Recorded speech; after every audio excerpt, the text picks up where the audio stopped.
That looks a lot better, man. Okay, cool. We'll run it like this. I was just You trying cool? something different, that's all. Your phone? Yeah, I'm good. I'm fine with it. I was just trying something different. Okay, cool. But yeah, Yeah. man. I was just welcoming Takashi everybody into the. 9? Is that where we started off with Takashi? Is that where we started? Nah. I said Okay. that we talked about it. I don't know if you heard the whole thing about what's going on with him and Billboard. I didn't heard the Billboard thing. I mean, the Snoop thing was cracking. Nah, don't talk about any of that stuff. I was like, we kind of, like I was telling people, we try to stand clear of a lot of Takashi news because a lot of the shit he does is trolling. But Right. what he put out there today, though, where he was basically running down his numbers and the fact that Billboard had a rush allegedly for a certain artist that I guess he caught that this certain artist got 60,000 last minute units that moved them to a number one spot. And he saw that those were purchased by 6 credit cards that snitching on the Billboard. And so what Billboard did in return was they went back and they erased his whole backlog. Anything he ever had charted, like you Hey, can't even find his name in the whole, what I'm saying, their whole system.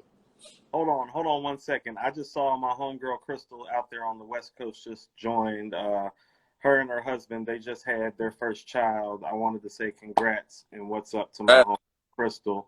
She's one of the cool people that I met when I lived out in Cali that kind of like really opened up my mind and let me know that like hip hop culture was real. If I'm not mistaken, Crystal used to DJ. Yeah. Shout out to them. And she Congratulations. she she represents the Filipino culture. So, and her family's like from the Philippines, and she goes out there with some semi frequency from what I see on social media. So yeah. Dope. Well, yeah, shout out to them, man. But again, with the Takashi news, I think that it's just interesting that, people have been saying things about people buying Billboard spots for years. I mean, think about the Red Man line on How High. Like, fuck the Billboard, I'm a bullet on my block. How you know when you pay for your Billboard spot? And this guy actually had data. He was pulling up stuff on his phone. He was going through it. And we saw, for better or for worse, what his numbers actually did when he released his single. He had the internet on live. His live had 2 million people in it, which is unheard of. His YouTube Okay. video had like 50 million streams in a day. So to deny him of the spot, he's like, you know what? I'm telling. So it makes you think though, like all these Make you think. it makes you think about artists who continuously break these records. A Drake comes to mind, right? When we always hear about, okay, Drake, Nicki, and Wayne, I guess we could say of this generation, they have these crazy Billboard records that seem unattainable. Like they break Michael Jackson's record, they'll break Aretha Franklin's record and all this stuff. And with him bringing forth this kind of data, it makes you think like, how legit are these entries?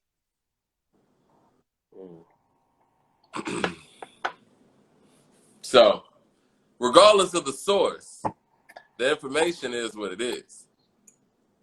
Like it's just like the whole Billboard, Rolling Stone,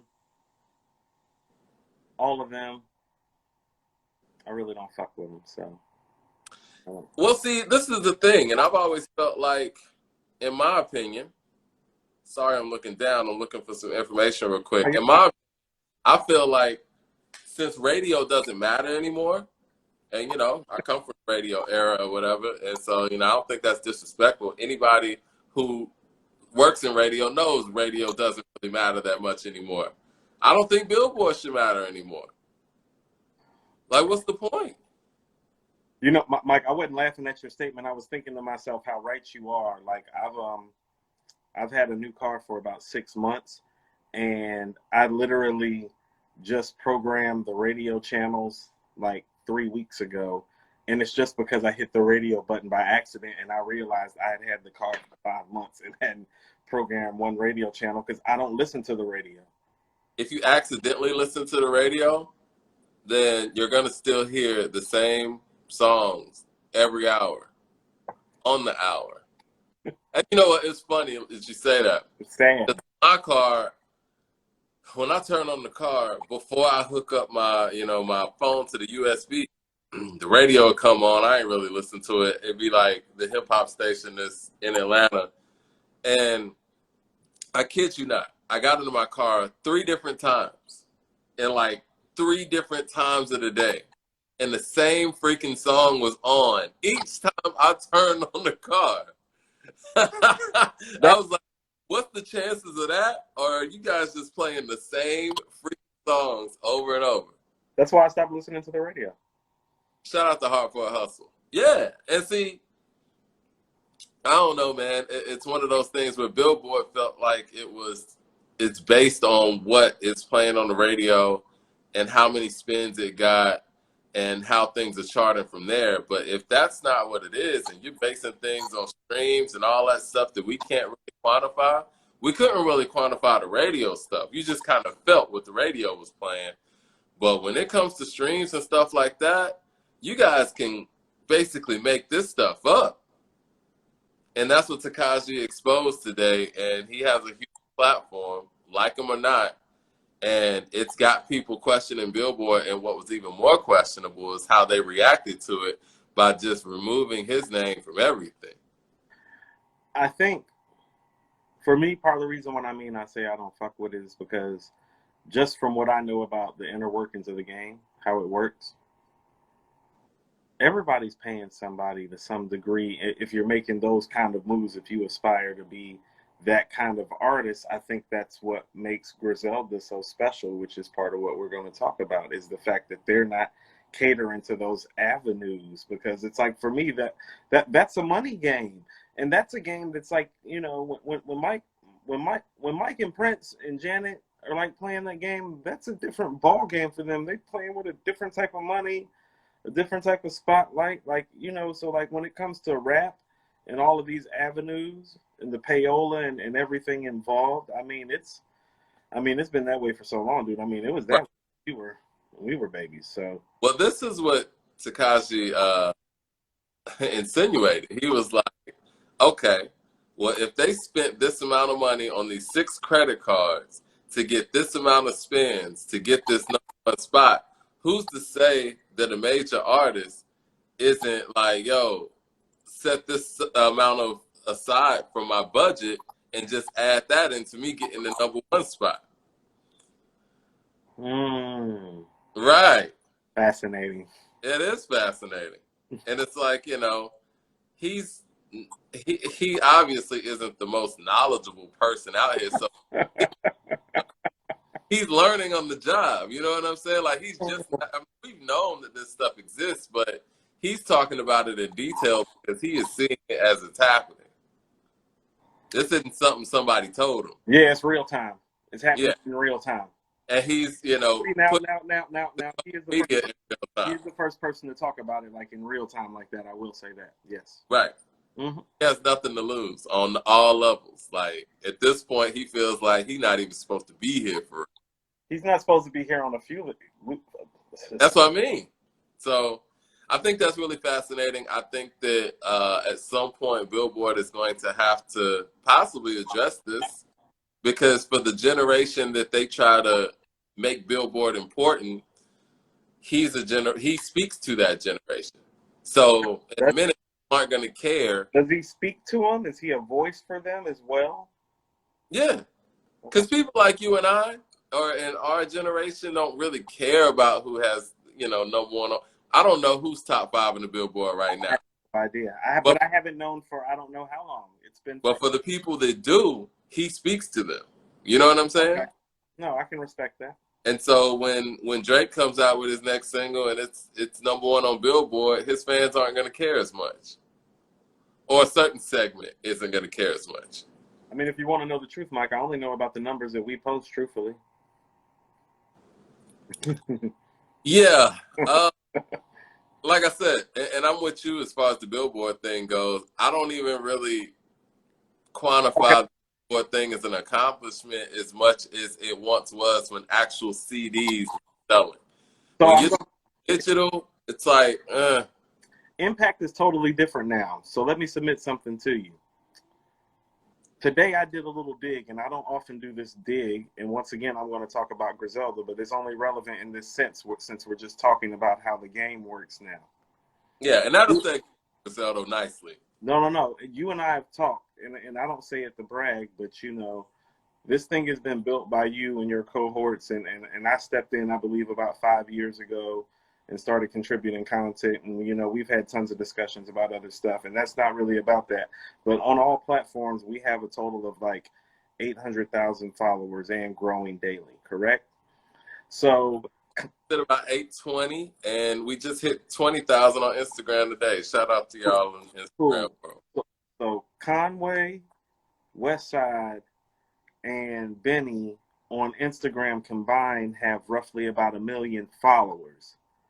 You get what I'm saying? It's like the game kind of is like convoluted in a sense. It's like we're kind of like an independently run organization that you started. They're independently run label, but we both have notoriety with numbers that aren't like, they don't even rival any sort of major Instagram models. You got Instagram models out here with 5, 10, 20, 30 million followers.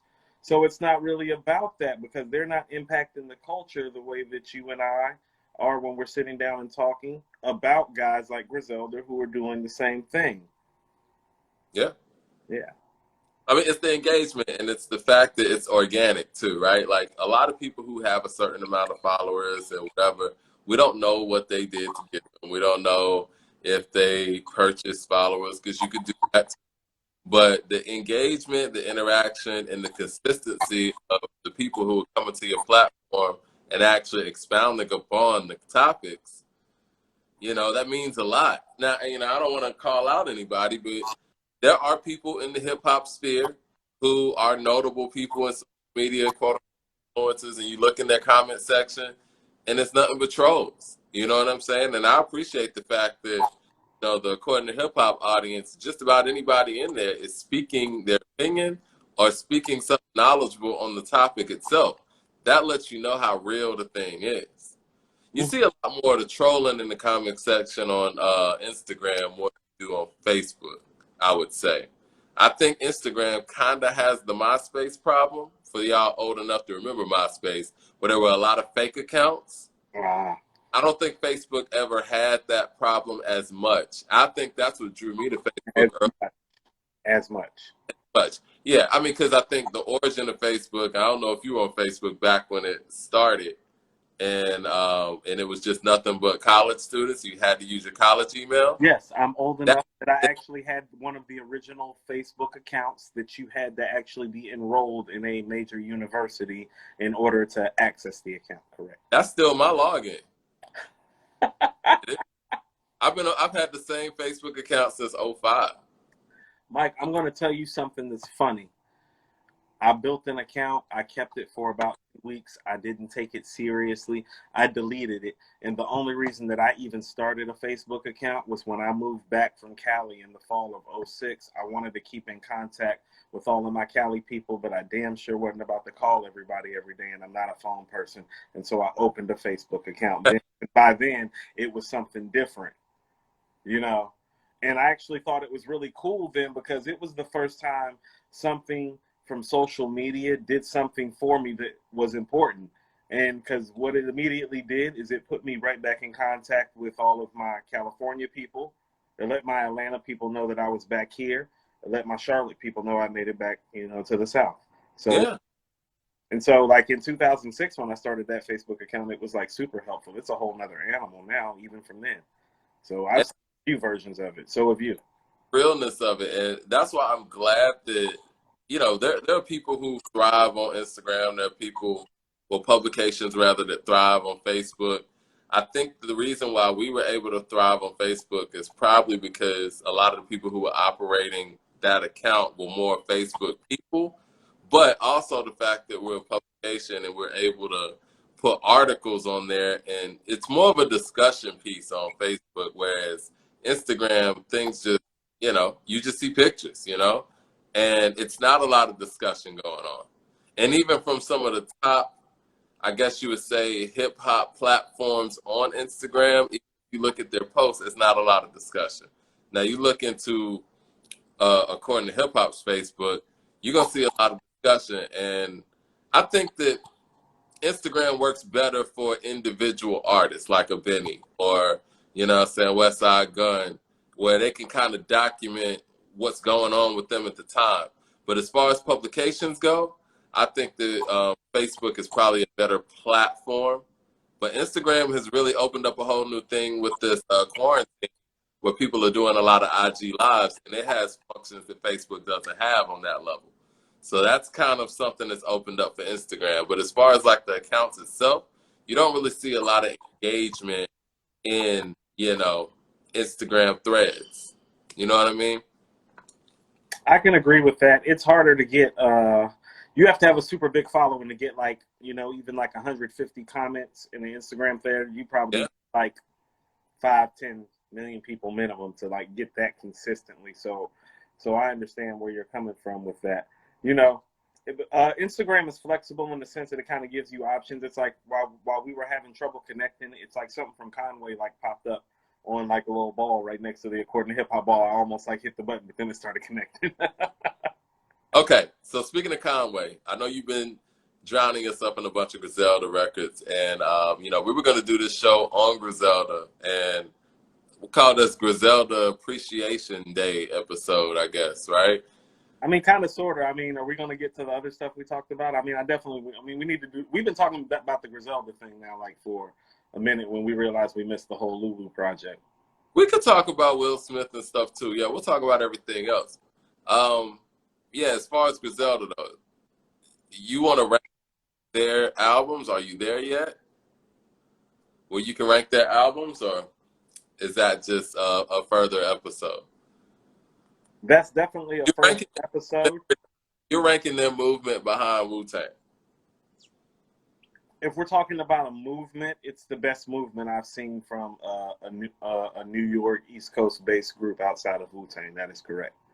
Like when you look at it as a whole, and here's what I mean. Like I told you earlier when we were on the phone, it's like this is the first time in a long time that I feel like I'm embarrassed like saying this so late. Like how about this? Guys like Fat Joe, Raekwon, and Nas have been saying this, and I'm going to tell you some of my honest reason for a hesitancy. I'm one of the few guys that I feel like is Southern, that is like what I like to call an equal opportunity hip hop listener for a Southern guy. Most guys who come up down here like you and I do, we a lot of us feel burdened with a lot of things, and rightfully so, because of how the South's been treated, viewed, and talked about on record, in particular by East Coast guys. Okay? But what these guys are doing is nothing short of a phenomenal, and it highlights a few missteps that I feel like are occurring today, and it's actually things that we've talked about. One thing that's beautiful about them is not only are they making really quality dope shit, but they are aware of their culture and the greats that came before them, and they pay them homage, and that's part of what makes it so dope if you're familiar with their culture. There's a lot of Cool G rap, Mobb Deep, like those references are there. They're big Tupac fans. They reference Tupac more than they reference anybody else, actually. Mm. You know, they reference Nas, they reference Jay. They pay homage to these guys and talk about sitting in the position that they sat. Like, I didn't know Ray did a show in 2017. I think it was up in Buffalo where he said he was like passing the torch. And then I was wondering why I was hearing him. I was like, how do we even know like them? You know what I'm saying? Because I didn't even realize how old they were and how long they had even really been at it. Yeah. So as far as projects that stand out to me, I'm going to tell you what, from everything that I've listened to, and I've pretty much in the past week listened to everything that they've got. I mean, I literally have not, there's maybe 2 or 3 or 4 projects that I've missed. I've got my hands on everything else. And more of that's been due to time constraints. Like, that's why I asked you what time we were going on. I was still listening. I was going back through stuff. I was going back through some of my favorite stuff. I have a lot of comments, as a matter of fact. I need to grab my book. Like I actually made some notes about a lot of stuff that I noticed, but they're great. The projects that stand out to me, I'm going to give each one of them some love. Pray for Paris, I still feel like is the best project to come out of this camp. That's West Side Gun's best project. And that's the latest. So And they that's get, the latest. yeah, Like, yeah, that's what I mean, dude. Like they already, how about this? They already have like the type of run that can rival some of the greats. And it feels like they're just really hitting their peak because two of my three favorite projects that they've came out with is stuff that's come out in the last year and a half, and because the next joint I would go to is the Plugs I Met. And yeah. I had in the running for album of the year last year, but you know, I it's didn't what. I didn't agree with you at the time, Mike, but I mean when I went back and listened to it today, like you were right and I was wrong. Like that definitely deserves some album of the year consideration. I would think it's the second best project to come out of this camp. I don't want any of this to be definitive because I'm still burning through their stuff, and I like to burn through. You know me, Mike. I like to burn through the stuff 3, 4, 5 times, and Right. they've done a lot of work. So that might take another two. Like I could spend another 2 weeks just burning back through their material, like easy, like in my free time. Um, What was after that? the Reject 2 by Conway, which is actually like, I think the Reject 2, when I've been looking at it from the little digging that I've been doing, that's a really important project for them because that shit is hard and it's brilliant. And it's really before Conway and Westside have really like hit their stride. And not saying that they're not dope, but, and here's one of the things that I have in my notes that I already know I had written down. One of the most notable things from all of my listens was that uh, Conway is the one who sounds the best when he's by himself, as in he's the most entertaining when he's alone. I Like agree. I mean alone, I mean like without Griselda and without any other guest artist or anything. Like when it's just him rocking the mic, he's actually the one who rocks steady the most in terms of it being the most entertaining. Because I'm gonna be honest with you, he just says some real some real grizzly grimy like type stuff that just has you like and this little ad lib where he's laughing, like it's not quite like the Kiss laugh, but it's something about it that sounds like kind of evil. He's like laughing, but it ain't like that healthy laugh. It's not like a healthy Right. laugh, you know. It's like that he needs therapy laugh. Right. hold Like, on, hold on 1 second. Like 1 second. I'm literally just going to grab some of the notes that I took because there's some things yeah, that there's some valid comparisons. Like I'm literally going right here. I'm actually pulling up the Reject 2 right now. See, we got Yeah, hmm, yeah, yeah. That shit hard. Rex Ryan. Yeah,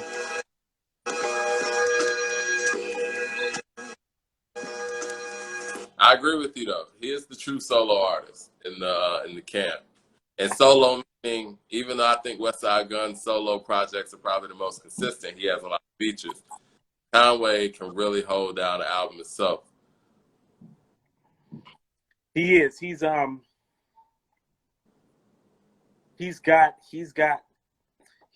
top notch MC charisma and confidence.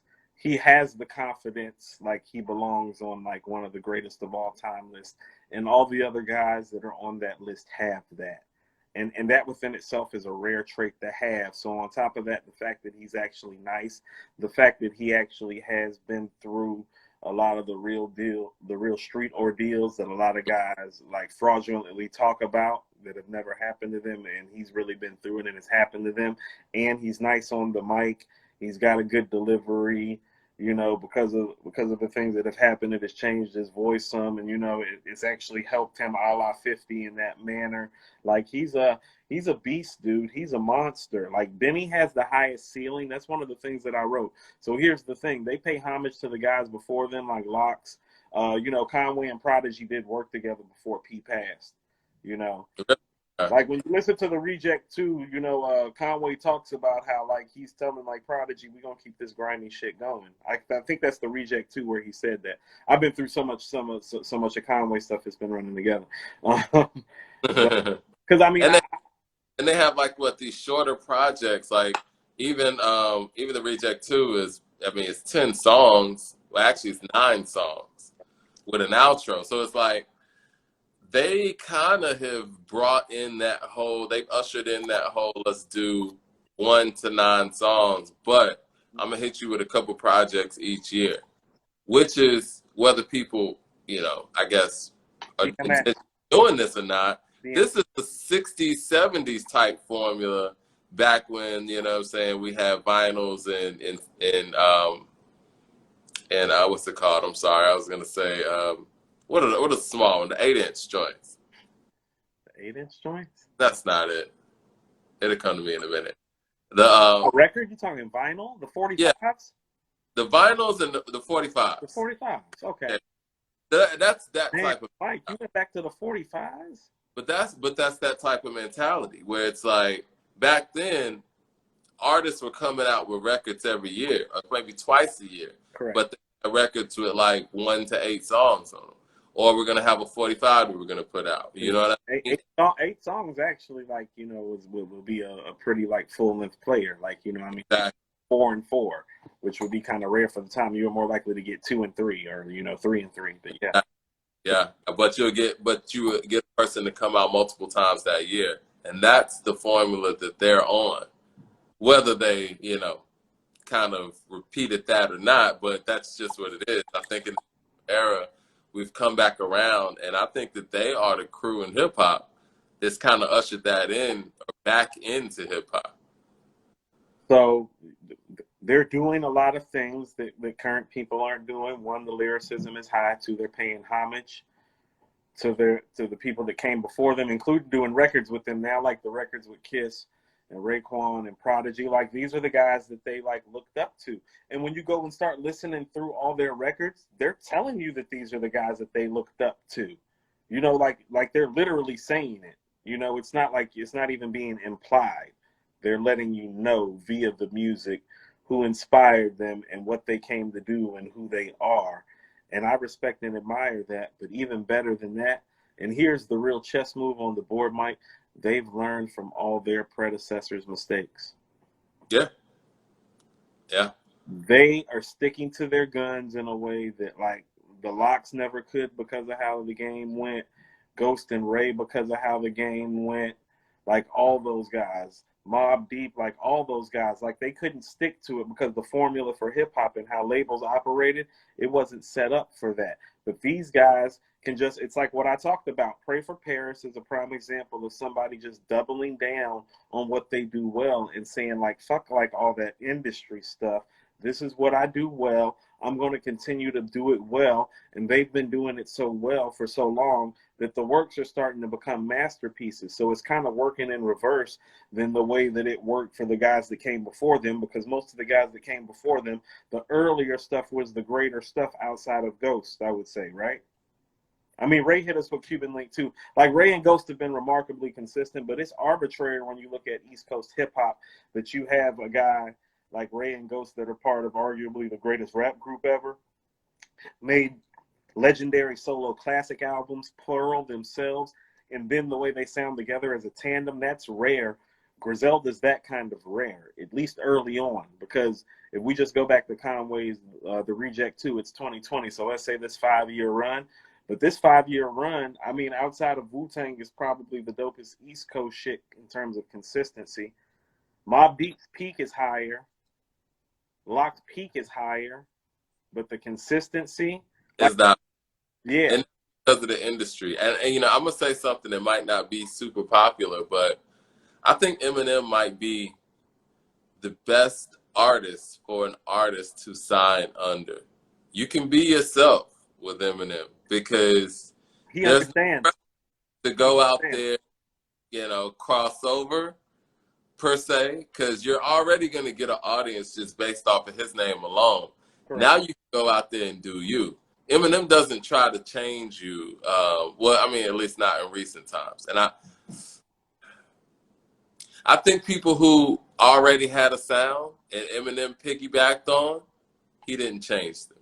Now, if you're a person that didn't have a sound and you come to him for a sound, then yeah, you're going to get that like, Obi Trice did, like D12 did. But for people who already had things going and Eminem was just adding on to their movement, you don't get those pressures to cross over or work with certain people. You can kind of work in your own vacuum. And, I do think there are benefits for artists signing to artists when it comes to artistic freedoms. And I think that Absolutely. Eminem is probably the best of that when it comes to. He's newer to their picture. I mean, when did they sign? When did Griselda do the venture with them? Well, the people that are signed to Eminem are Conway and Westside. The West Side and Ben with Rock, right? But One, didn't all that happen like in the last like 12 to 20 months? I want to say like 2 years, maybe. So like when Supreme, hold on, like when Supreme Clientele came out, wasn't it? Weren't they still just rolling dolo? Let's look at that. I think so. Benny's deal with Rock Nation is just last year, correct? Like Now, April of last year. Benny's deal is the newest. I remember him saying that, when that happened with Westside and Conway, he didn't have enough stuff to even really come out there because he was just basically doing features with them, for stuff that they needed. He wasn't really taking it serious at that point. Yeah. When they already had all this stuff going. So, hey, like Pusha T's in the aesthetic of what they do in terms of predecessors too. He's just not from New York, because they've referenced him too and done records with him too, and now it makes more sense. Like they've put it together well. Even it's funny. Like I started going back through Westside stuff today. I started with him, and then I started going back through his stuff first today because he has the biggest catalog or most stuff I could find. And he said "Pray for Paris" on a few albums prior to like actually making the album to say "Pray for Paris." Like that's what I mean. Like he's been putting it together, and I think "Pray for Paris," the actual album, is just the actual project where literally it all came together. Like I don't know how you feel. Like they're at their best when they're together. I don't know if there's ever been a trio as dope as them. You're gonna be hard pressed to tell me. I mean, people that are hardcore Locks fans are probably going to argue with me. But hold on, so I'm going to highlight their strong suits individually. We're going to start with Westside, and here's Westside's strength. He picks the best beats. His beat selection's phenomenal. Like, I would say that, like, he's probably the best beat selector next to Rick Ross. wow. If not better at this point. It's like that. Like where you hear the tracks that he's picking, like it's rare that an artist has a gift that where they're picking a track and the track that they're picking makes you smile too. It's like, oh, like, yeah. Well, let me clarify what I said. Well, Griselda Records is distributed by Shady Records. Shady Aftermath. Well, Shady When Records. did they get that deal though? That's what I'm saying. When did they start getting distributed by Shady? That happened. Let me see. So, Benny's stuff is coming out under Black Soprano. That stuff's not even coming out under Griselda Records. Okay. So, Griselda, all right, 2017, Griselda signed a distribution deal with Shady Records for artists Westside Gunn and Conway. So, that was 2017. Okay, 17. Okay. So, I mean, even with all that going on, they were able to keep their sound, and they used that distribution for what it was, just more promo, possibly more cash here and there, whatever, if that, I don't know. But I think that's what kind of probably opened up the door to new fans that they didn't have otherwise. But as far as sonically, not much change. No, not much change sonically. Yeah, so yeah, I mean, so you got them behind the Locks? What behind? No, I have them like a lot. I apologize. They've made a better catalog of music separately, and they sound just as good together. Like, how about this? I mean, have you heard a rap song better than George Bondo this year? I was asking myself that the last couple of days. Is there a rap song better than George Bondo this year? And is there a better verse than either Conway or Benny's verse? Like, Benny's verse right now on George Bondo might be the verse of the year. Are we counting? I got to think about these things. I mean, Jay Electronica still came out this year with an album with Jay-Z. No. Look back 3 years ago when ain't nobody know me. Now I treat this rap shit just like somebody owe me. Think it's a game till I Patrick Kane somebody homie. That's sliding through with the stick. shooting one by the goalie. Mike, okay, so stop. I love, and Here's how nice. Hold on. Here's how nice he is off top with that. First of all, they're from Buffalo. That's a hockey town. Patrick Kane's a hockey player. All right, so like you gotta be nice enough and worldly and cultured enough to even know what the fuck he's talking about for one. right. All right, and then there's the fact that he uses the metaphor and then comes back and explains the metaphor in the next bar. Mike, I'm not even to the fourth or fifth bar of that song yet. Like it's nice like that. Yeah, and he's nice like that. Yeah, You called it. Like everything. Every time I've been hearing him back on these things, it's like, you know, I don't believe I've been literally saying to myself, I don't believe I told Mike, like, I don't know about Benny being the best MC of the year last year. I was like, it's like, damn, I was wrong. Like I like it a lot, man. I need to apologize to Mike. Like I was wrong. You know, He on yeah, he had me on Rubber Bands and Weight, man. I was like, yo, this dude's nice. So I want to. So West Side makes the best projects and picks the best beats. Yeah. Okay. And those are his strong suits. Conway's already mentioned he's best by himself, and I mean, of course, West Side obviously reminds you of Ghostface in a good way, not like in a what's the dude's name? Not in a Action Bronson, not in an Action Bronson kind of way, but kind of like he's still his own man, and Ghost is a dude he really looked up to. He's from New York. I get it. That's like, how about this? It's like nobody, as much as everybody like everybody knows Nas kind of got his shit from Rakim and Cool G Rap. Nobody really faults him for it.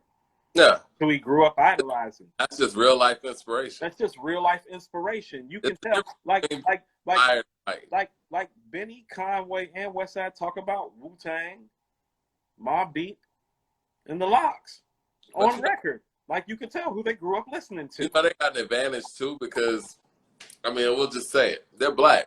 And so we're all influenced by black culture in general. And we expect the fact that if you're of a certain age, you in hip hop and you're a black culture, that you have listened to certain people. Yeah. We expect that. Yeah. Now, you know, if you're a white rapper coming out sounding like a black artist, like just like him, it's not gonna go across too well. I mean, but also too, you know, they got stripes like Ray and Ghost got stripes too. Exactly. You know, it ain't like it's some it's not like it's some dude with some doctorate from Harvard popping up sounding like Ghost. Right. Who just studied, who studied to the point where now it sound like you.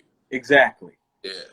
So Conway is a special dude because you want to know what he invokes the culture of New York in a way and in the manner of he, in the sense, he's got a lot of styles in him, a lot of Styles P in him. Okay. Hold on, a lot of Prodigy in him too. Yeah. Yeah, like to me, he's actually a combination of those guys because he's kind of like grizzly and menacing and barrels over the beat style wise, like Styles does. Yeah. But it's like he said, he's keeping that grimy shit going like P does. He rhymes like P rhymed very early on in his career. Like, how about this? Conway consistently sounds like the Prodigy you hear on Hell on Earth, you know. And I thought that guy for that time was about a top 5 MC, or at least deserved to be in that conversation. And Conway kind of deserves the same kind of recognition right now as an MC.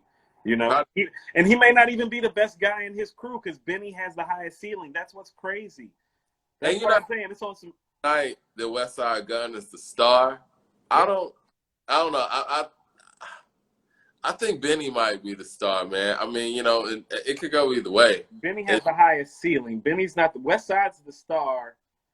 Conway's really like the solo artist, like the guy whose project you really like are going to sit down, and if you don't see the guest features on it, you're still going to like not hesitate and all that. He's like you said. I mean, that's perfect. Yeah, Benny has the most F side. So here's what I wrote down for Benny because I wrote the most stuff for Benny, but and when I'm saying this, like all 3 of these guys are great, and I've listened to material like they're great. Benny's the best lyricist. He's an epic storyteller, Mike. He needs to get like because he tells stories so well and in such a manner, you know, I feel like he gets trapped in the same beat style when he's picking his stories, and that's the only real knock that I had for him. I just want him to switch the beats up to his stories more, kind of like Biggie would do. Like Somebody Gotta Die and Niggas Bleed is stories on the same album, but the beat styles are I got you. the arrangement. I'm talking Right. about the arrangement. And I want people to understand when I'm getting to the point of saying these things, these are nuances of critiquing things that are already great. You know, like you already got to be great for these critiques to even happen. You get what I'm saying? Because if he's not a great storyteller, I'm not even saying this shit. You feel me? He's already a great storyteller. He's a brilliant storyteller. He has those classic punchlines and metaphors that traditional hip hop artists before him have had when they were coming out, like a Jadakiss and a Nas and a Biggie and a Jay. Like he has those, like the one that I just spit on George Bondo. You know, Right. he does that high level classic East Coast New York style rapping. He's the worst beat picker of the three, though. You think so? He is. As far as for what fits him, West Side and Conway, I feel like know what fits them much better, and they pick the beats that fit them better. And that's not to say that he's not picking dope shit, because I told you I like their beats as a whole more than I like Dipset. So it's not like they're not doing that. But if I was picking the worst of the three in terms of the beat picking, which is nitpicking again, it would be him. He's been the most inconsistent of that. And that's why Conway's and West Side's projects sound more consistent. Like their projects sound like he has great stuff, and Plugs I Met is, I feel like next to Pray for Paris probably, and you could even argue about Plugs I Met because I've listened to it a few times again, even since we last talked. But his beat selection, especially on the early projects like the 2016 joint that he did, it's like some of those beats I could see, like from the beat selection, it just made me feel like he was kind of like falling into some of that that Jadakiss trap that he's falling in. I don't even want to call it a trap. It's not fair. Just the way the game is played. I got you. And the way that like Mobb Deep tried to do later on when they got with 50 and the whole G Unit deal and all that. Like some of his early stuff had the feeling of trying to do that, and he's spitting real street shit on it, but it's just beat and style wise, it's like nah. And like from the jump, when you hear Conway and West Side stuff, it's like, you know, the plane's taking off. There are no delays. The skies are clear, you know. But, and as you said, West Side Gun is one of the better beat pickers in the game, period. So it is. I mean, Mike, I think he might be the best beat picker right now. Like I'm going through the beats that he's picked to put on his projects in the last 4 years. I don't think anybody has probably like 35, 40 better beats than the beats that he picked. And I mean, he's got more, but I mean, I could probably give you about 30 beats that he picked where you're going to hear it and be like, oh shit. Right. Yeah. And so they're all dope in separate ways and even extra special together, because on almost all of these projects, Mike, the most memorable moments are the moments when they're the three of them together. Exactly. When Now the three of them are together, it's epic. It's like Ray and Ghost at the MGM, except for there's one extra person. Yeah. Yeah. It's Nas and that's what I mean. They're special. It's like Nas and AZ, but yeah, there's one more guy that can rhyme like them. It's like Ray and Ghost, but it's like Ray, Ghost, and Meth. Ray, Ghost, and Meth would probably be the best way that I could put it, but Ray, Ghost, and Meth don't necessarily fit together the way these guys go. There's never really been nothing like this. You know who I like? Even with the Locks, how about this? The Locks were a group. Griselda, like Conway, Machine, and Westside fit together better than Styles, Jada, and Sheik do. That's what I mean. Like because of Sheik. Only because Sheik's an outsider. And that's not to say Sheik can't rhyme. Sheik's dope. Nice. It was like Sheik's first project is one of their doper projects that they released still. I agree. Yeah. But Styles and Jada are so... It's so easy. It's Ray and Ghost. Like it went from Ray and Ghost to like it was kind of like Ray and Ghost kind of started off like with Nas and Mobb Deep, and they all kind of like ushered that era in.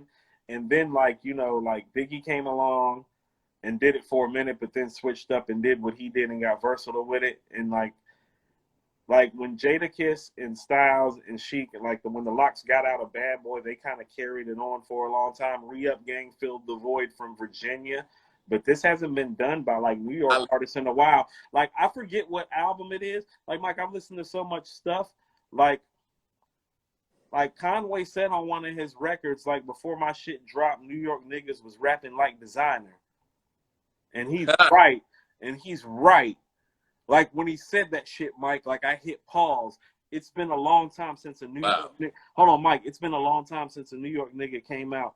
Since I haven't been a teenager, said some shit that made me hit pause. Like, oh. You know, and you know, we could go a step further. You know what I'm saying? Like, obviously, Designer is a carbon copy of Future, and I think what really started throwing New York people off is when A$AP Rocky and the A$AP Mob came through with like their Pimp C screwed up click type of influence coming from Harlem that threw people off. But what that was that was a whole other generation of New York hip hop, because they did all I grew up listening to on the radio was Southern hip hop being amplified through Hot 97. I was about. Fault? They grew up in an era where by now, like the South, not only had like, it's like they took the reins and we took the reins and the control board, Mike. You know, Yep. so they grew up in an era where they grew up listening to most of the stuff that was coming out from down here, as opposed to an outcast who grew up lyrical listening to the stuff that was coming from New York outside of the booty shake. So it's like roles had reversed themselves, but Griselda's bringing it back. And Yep. and so early on when we first started this, my hesitancy was because, you know, New York is the birthplace of hip hop. I know a lot of New Yorkers. I'm friends with a lot of New Yorkers, have a lot of relationships with them. They know I'm a rap dude. They take this rap shit seriously, just like I do. A lot of my relationships with a lot of New Yorkers is built on the fact, Mike, not even that I rap before, that I write now, or that I do shit with according to hip hop. They love and really believe in their culture. I've met random people and had hour-long conversations with them about rap because they're from New York. They love rap like I do. Like I had a conversation with a woman that grew up in Queensbridge around the time Roxanne Shante was coming up. And I mean, we literally talked about 90 minutes just like on, like she was just breaking down Queensbridge shit to me, you know? So it's like that kind of love with it. These guys are the first guys in a long time that all of them has certified like that. But I've been hesitant because it's like I grew up on a lot of that and it hasn't been as good. It just hasn't. Even for the guys that came that I like a Dipset, who I really enjoyed. Like Dipset are the guys that probably since my era, from like that Wu-Tang, Mobb Deep, Nas stuff that I love. Mm-hmm. Dipset were probably the guys that best filled the void, I would say, for New York. Like they were the best guys in terms of flag bearers of holding it down since that golden era for them. And just have that grit, you know what I'm saying? Just that, that edge that New York hip hop had, like when Shimmy Shimmy Y'all and stuff like that would come on. And I'm thinking like, well, damn, it ain't been that long ago since Dipset was running shit. And then I'm thinking like, yes, it has. Yes, it has. And even when they was running it, I didn't feel they were as good as their predecessor, had the ceiling of their predecessors. Griselda are the first guys that I've seen coming out of New York since Wu-Tang, Nas, Mobb Deep, and all those guys came out, that I felt like really were going to take it like that. Because that wasn't even the early expectation for the Locks, because they started off with the suits and stuff because they were signed to Bad Boy. Like they had to break free to be even who they really were. And even when Kiss got free, he still kind of played the game because he understood and seen how like doing all the extra grimy shit really wasn't helping him become the star that Big and Nas and Jay was. I think they really got pushed to the side on a mainstream level, I guess. The Locks would be epic right now. If the Locks came out right now, they would be epic. Don't get it. Oh, of course. So when I'm saying like Griselda's done better, it's because they've been made better music because they've been afforded the opportunity to make better. Yeah, definitely. Yeah. And that's where I was going with that. The fact that, you know, Griselda comes up in an era where radio, once, like we said at the beginning of the show, isn't as important. If not, it's fucking isn't as important. Radio's not Okay, important at all. me. So it's not even a focus to even make a radio record. Whereas, you know, back when the Locks were coming out with their solo works or trying to basically revamp their image after the Bad Boy thing, they still had to come with records like Put Your Hands Up or Knock Yourself Out, which if radio wasn't important, those records probably would have never existed. I like Knock Yourself Out, but I don't know if Knock Yourself Out for Jada. You know what I I'm like saying? I like both of those records, but how We, about this? How about this? I would have loved both of those records much, much more if they wouldn't have been pitched as singles. They would have been just some shit that was just sitting on the album. They were yeah, forced to make those records, forced to put those records out, and it feels that way. It's not organic. that was Why? in the industry where executives would tell you, "I need a single," Yeah. and these, So, not only do I need a single, these are the producers that I'm getting you the Neptunes to get you a single. Mike, what do you think of Jason, the record Jason, the Swiss Beat joint Jason, where I got my hoodie and my mask? What do you think of that record? I mean, it's a Swiss record. But what do you think of it? I feel like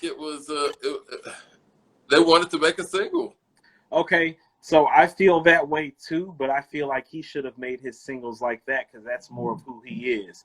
Like, Yeah, like he's literally on the hook. Don't shoot, please. I can't breathe. Don't shoot, please. Like it's more gritty and grimy into who he is, even though it's pitched as a single. I right. wish the singles would have gone more like Jason instead of Knock Yourself Out or Put Your Hands Up, because it still allows Kiss to be more of Kiss and still make hot shit. That was Well, it that's makes you the look. middle ground. That's why I asked you what you thought. Because to me, that's that middle ground record. Like all of his singles should have came like that. Like it's hard, but you can tell they're making it the single. But because it's hard and because it's done right, he still gets to kick his grimy shit all the way live with it. But it's like made you look with Nas. Like that is like perfect middle ground for him. And you know, I understand what that was for, but you know what Nas single I really didn't like? I really didn't like Got Yourself a Gun. Never liked that record. Not something about it. How about this? It's one of those records that I'll play it when I'm in my car and I'll ride to it, but something about it just doesn't all the way feel organic and right. What do you think about the other record on Stillmatic? What kind of weed y'all smoking? What kind Ooh, of the West Coast homies love that joint. Like Nas got a lot of West Coast connects. I think that was like a song for his West Coast fan base. And I like that record. You know what I'm saying? Like I do. Because that how about this? That's one of those records where it's like Nas is being Nas and stretching out of his boundaries a little bit, but he's not making like a corny single or something that's out of his bounds. It's him like broadening his horizons a little bit, doing a little something different, and it's dope. He's got a nice flow. His flow is different on there. You know what yeah? I mean? Like like people be like, "Oh, I'm tired of that same whole New York sound." Well, go listen to "Smoking" by Nas. Like that's his Snoop Dogg like West Coast flow with it, but it's still like East Coast sound. And like I like it when dudes do that and pull it off and make quality records. You know. I guess the only other problem I had with Stillmatic was Braveheart Party. I'm gonna be honest with you. If you take the first 10 records on Stillmatic, I believe, which goes up to the Flyest by AZ. Mm-hmm. And then add what goes around the song. You know it's poison, ecstasy, coke. If you just take those 11 songs, I mean that's probably it's in the conversation with the Lost Tapes, and it was written for being the second best album in his catalog behind Illmatic. I like the song with A. Marie too. That's The, that. See, that's what I'm saying. That's that's when he started hold that on. stuff. That's at a time where CDs were still getting made, and that's bonus track CD stuff for me, Mm, not official album material. Like you get that on the international version. I got you. Yeah. But see, you know, and we're talking about all these tracks and breaking things down to like 10 or 11. This is what Griselda does. And if certain artists would have been afforded those opportunities, They then watched. albums would have been so much better. Hold on. They watched their predecessors, Mike. Because here's the reality of the matter. By the time Stillmatic is coming out, Ether is already dropped. Nas is a commodity to Columbia Records again. A. Marie is an up-and-coming artist on Columbia. That record was Force. Oh yeah. And Oh, yeah. A. Marie's first album still on Columbia is really, really fucking dope and really, really slept on still. Like they gave First Touch is good too. Yeah, the first one's like super dope to me. The second one is just good. Yeah. So Uh, hold what was on. I? Hold on. You want to talk about Lulu right quick? Because we didn't give Lulu no burn. Yeah. Talk about Lulu. I mean, these guys are perfecting their style and their craft. Like it's just Oh, for people that are just coming in, Lulu is Conway and okay. Alchemist joint project. Yeah. How about In this? Here's March, what I'm here. March Huh? dropped in late March. Yeah. So when we talk about Black Thought, he's done 2 EPs. Yeah. Conway is dope as fuck. He's not Black Thought. The Conway joint with Alchemist sound better than both Black Thought projects, though. What? Yeah, the Lulu Alchemist pairing sonically sounds better and more organic and easier to listen to and ride through than both the Thoughts project, Mike. And I think I'm probably a bigger Thought and Roots fan than you are. Like Yeah. I've literally been listening to them since Past the Popcorn off Organics. That's 1990, 91 shit. Right. Yeah. But I'm also honest. Lulu, the whole, because I like the fact I like hold on I like the fact that the whole MC DJ slash producer or whatever pairing is coming back. Yeah. Sorry about that. We hit our time limit. We were just talking about Black Thought's effort though. Yeah, though he did a joint with Salah. He did a joint with Salah Remy. I like the one with Salam Remy. And he did the joint with Knife. That's Carolina in the house again. Like that's what I mean. But I'm not partial to Knife from Carolina. I know how I feel about Carolina. It's home team. But the Lulu joint is better. It's just a better pairing. The music came out better. Shout out to everybody coming in the room. We're talking about Griselda Records right now. We're actually going to talk about that Will Smith collaboration with Joyner Lucas, the Will remix also. Yeah. But yeah, Lulu came together right. They sound really good together. You know how I feel about Alchemist and the work that he's been doing over the past 10 to 15 years, really. I mean, hey, you know what? That's another thing. I'm glad you're bringing that up. Just the joints he's done with them makes me rethink that whole Havoc Alchemist beat thing. Alchemist, listen, I mean, he's got a lot. He still doesn't have those joints that everybody knows. What he did with Lulu, he's been doing for like 10, 15 years straight with just like the core guys. Like he's been doing this stuff with Action Bronson. He's been doing this stuff with my man Rock Marciano. Like he's been doing these side projects. He'll do his own projects. He'll have Danny Brown and Schoolboy Q on the same record and shit like that. Like he's been doing this. Like so. I don't think he's had guys at his disposal, and this is no disrespect to anybody else, but I mean, these guys are great. That's what I'm saying. Like these guys are great. You just brought up some cats who I like, who I respect, who are dope. I don't know necessarily if they're Conway or Benny or West Side. I think that the people who are that ilk though, and the people who are making those moves to inspiration, they look to Alchemist as a legend that can get things done. They know they can go to Alchemist and get a project out. Like when you told me that Conway and Alchemist were coming out with a project, I said, well, it's coming out because Alchemist delivers. So, I mean, they got Primo and Alchemist behind them 100%. Primo delivers too. No, yeah. If something doesn't happen with Primo and the artist, it's on the artist 90% of the time, unless Primo has like some personal shit going on. Because Primo gets it done too. That's what I'm saying. So think about what that says about their work ethic, quality of music that they're putting in. That Alchemists are behind them the way that they are. Right. And I mean, we know what their work ethic's like. They put out 2 albums a year each normally. And when they don't, people are like, yo, what's going on with you, Benny? Like, when are you coming out with another album? When The Plugs I Met just came out last year, honestly. And it was like lacking or whatever. But you all right over there? Almost had a spill. But yeah, so I mean, but I do think that when we talk about producers, I think that the work ethic has to actually come into play too. When you talk about the consistency of a Premier, an Alchemist, or even Pete Rock for the Chamber and people that he works with, um, we really hold certain producers up high who don't really deliver for us all the time, and we just kind of highlight when they did deliver, and not factor in those things. No, that's fair. Dr. Dre, I mean, it is what it is. That's the first person that came to mind. I think Dr. Dre is the greatest. He's been in the game for a very long time, so it's hard to refute that. But if we talk about other people's consistencies and things like that, he really doesn't stand close to that. You know who I think really rivals Dr. Dre more than anyone really wants to acknowledge? It's Kanye West. I don't agree with that.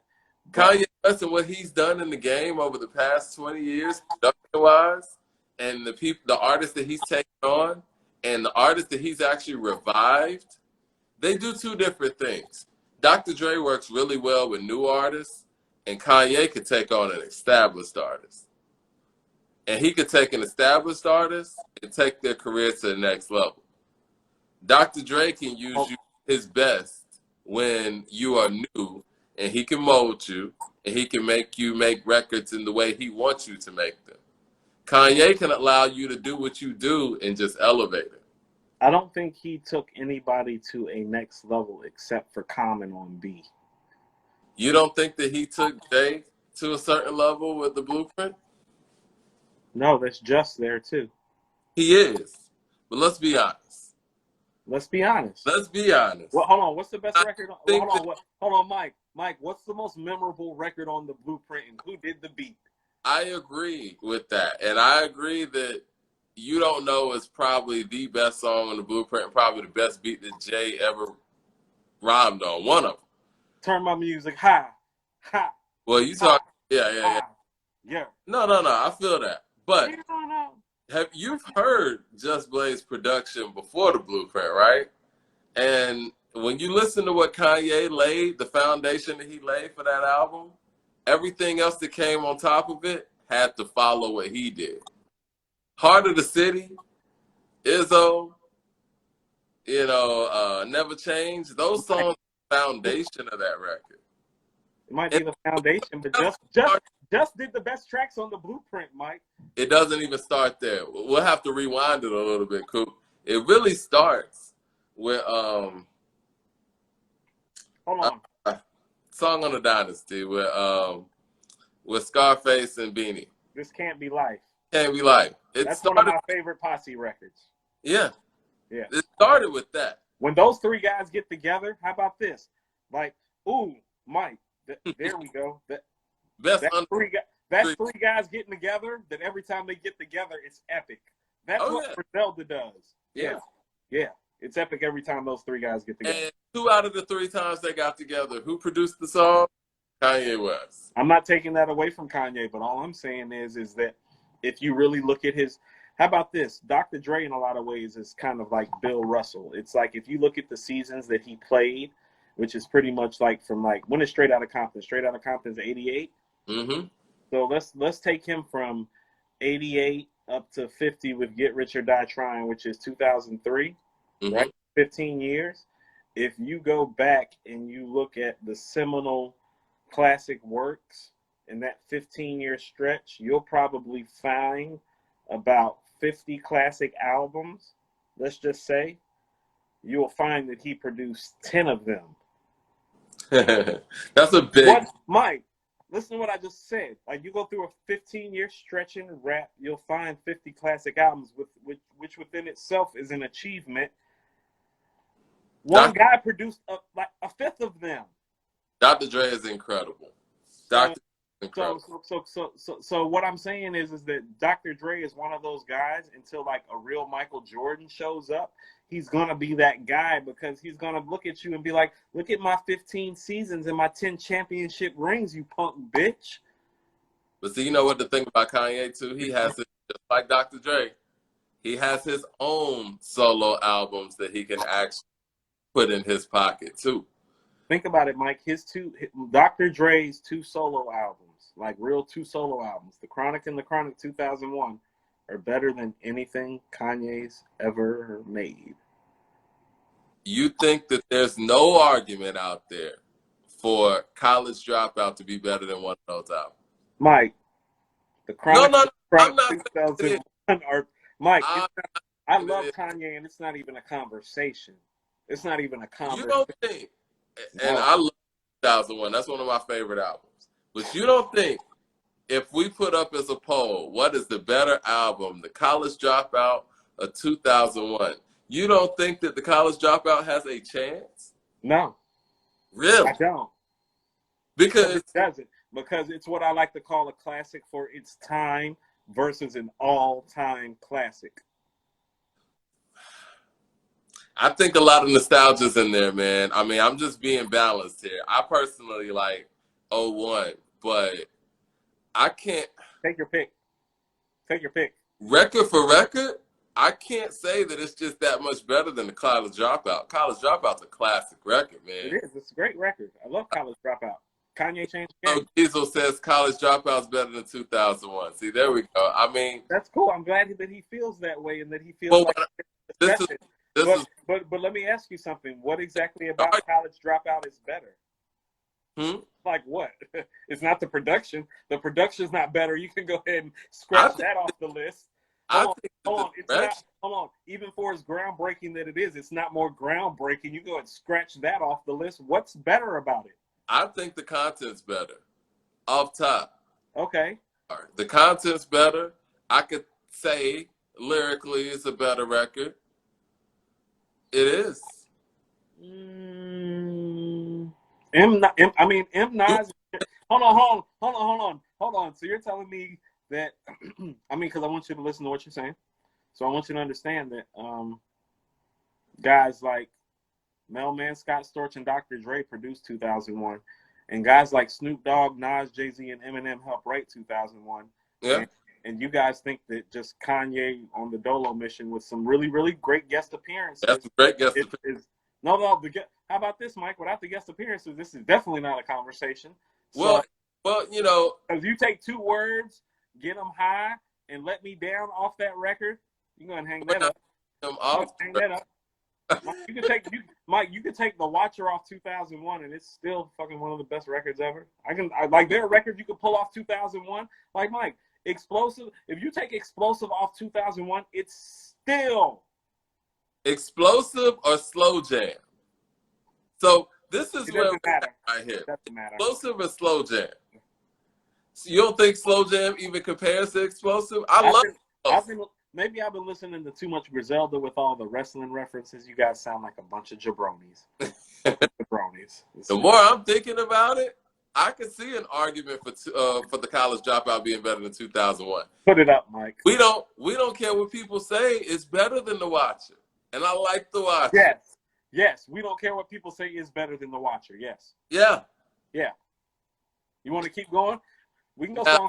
I ain't gonna say that Through the Wire is better than Still DRE. That's crazy. That's crazy talk. Say that. Please don't.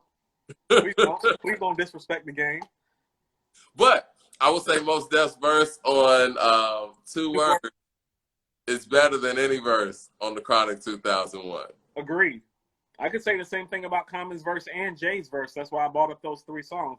Like Jay's verse, Common's verse, and Mos' verse lyrically are better than anything lyrically on 2001. So, but that's about it. It's like you said, the content. Yeah, the content is it. But outside of that, we got that out the way. Okay. Is there no argument that My Beautiful Dark Twisted Fantasy could be in the same conversation as The Chronic? That's a more fair conversation. That's a more fair conversation. That's what I'm saying. we can't just totally discount Kanye in this whole Dr. Dre discussion. No, I said Mike, but I just gave you the two Dr. Dre solo records. That's what I'm saying. You got to bring out Kanye's classics, and I'm like, well, yeah, okay. So, well, let's talk about Straight Outta Compton and Niggas for Life. Hold on, Mike. Let's talk about Doggy Style. Let's talk about Get Rich or Die Trying. Let's talk about the documentary. Let's talk about the Marshall Mathers LP. Hello and good night. Hello and good night. What I would do is I would put B where Doggy Style is. I mean, Doggy Style wins that. I get that. But I will put The Blueprint and Get Rich or Die Trying. We're talking about comparable works here, right? I would say, let's see, when you get the documentary. But he's Bill Russell, so you don't have enough comparable works. That's why somebody has to Michael Jordan the shit.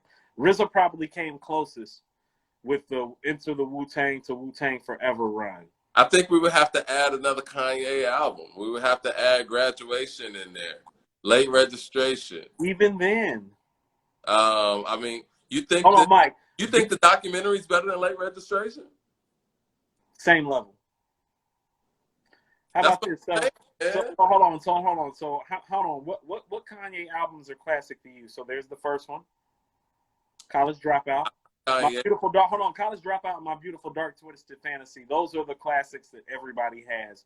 Do you think Late Registration or Graduation is a classic? I got Late Registration as a classic. Me too. So those are his three classics. I don't have Graduation as a classic, Me but neither. a lot of people do. Hold on. How about this? It's really great. How about this? It's Stankonia. Yeah? Yeah, it's Stankonia. Stankonia's classic too. But it's not. But it's almost there. How about this? If the two previous records before Graduation weren't classics, that probably would be a classic. That's what happened with Stankonia. It's like, well, yeah, they just dropped 3 straight classics. Yeah. Yeah. So it's the same thing going on with that. So hold on. So we got the thing about Mike, go ahead. Graduation is generational breaking. It's like it's stadium music. That is their first real look at Kanye. And that's where he stepped into his stadium flow. Yeah. Graduation is where he got his stadium flow from. Bigger and better. Yeah. That was the John Bryan influence.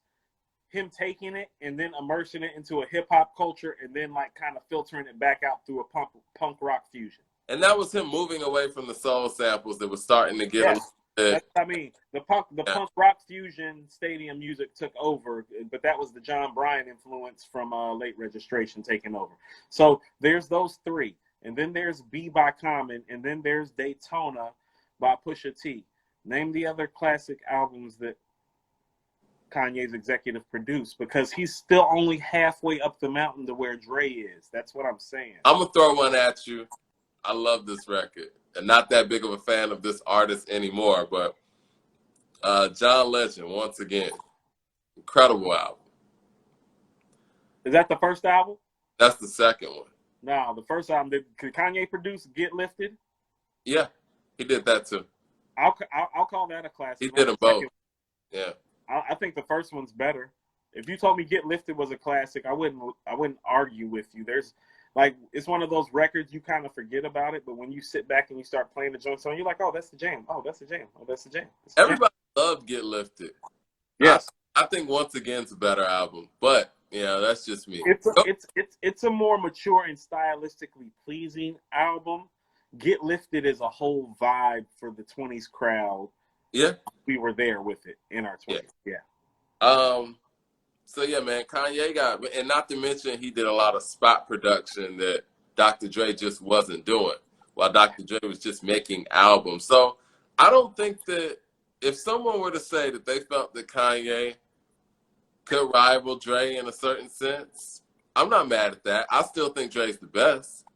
But what I will give Kanye over Dre is the fact that he was able to take artists at whatever stage they were at and amplify them, where Dr. Dre really just worked with new artists. That's fair. Because when Rakim came along, and we don't know. No, Rakim talked about it. Kanye had Rakim, an album would have came out. Rakim talked about it. Rakim went on. Rakim did an interview some years ago with Charlemagne and them. I And heard it. Yeah, he, yeah. yeah, His he book. talked, he talked about why it didn't work. I mean, which is unfortunate because it's like you want. Part of what made me so excited for the whole "Oh My God" album is that we had seen Dre work with Nas and be successful to some degree with some records. Like it wasn't like the whole Dre firm Nas pairing wasn't all bad. Like Phone Tap's a great example of it not being all bad. And so I wanted to hear some Phone Tap shit, some executive decision. Like let Ra do Ra on the records, but give them something East Coast enough so that you can rock with it.